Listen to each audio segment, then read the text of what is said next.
Добрый день, уважаемые зрители нашего канала. Сегодня мы покажем, как можно провести замеры компрессий через программу DAS. Двигатель у нас OM642, CDI наш любимый, ML. Также можно произвести замеры и на других автомобилях, которые используют программу DAS для диагностики. Запускаем наш Xentry, автоматом перейдет в DAS. Жмем F2.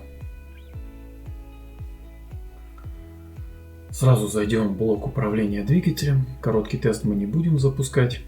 Нажимаем F3. Также смотрите на нашем канале видео форсунок.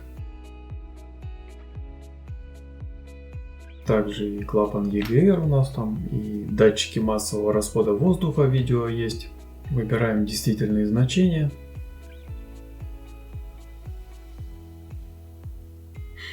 Будем через значение коррекции объема заходить.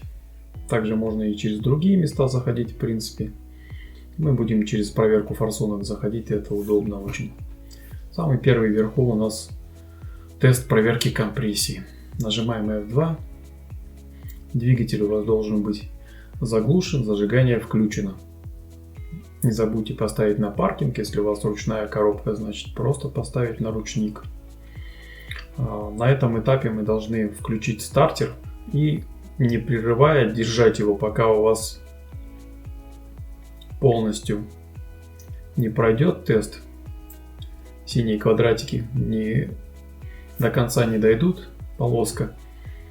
Не отпускаете ключ зажигания, крутите до конца. Только после этого у вас работает тест и высветятся параметры. В данном случае видим, что у нас компрессия равномерная во всех цилиндрах. Если вы хотите более точно проверить, то лучше это делать компрессометром.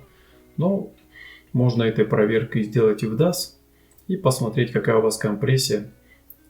Возможно, у вас там проблемы с клапанами, прогар, можно увидеть тогда падение компрессии тут.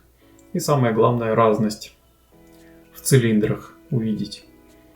Это, в принципе, тест для этого и сделан.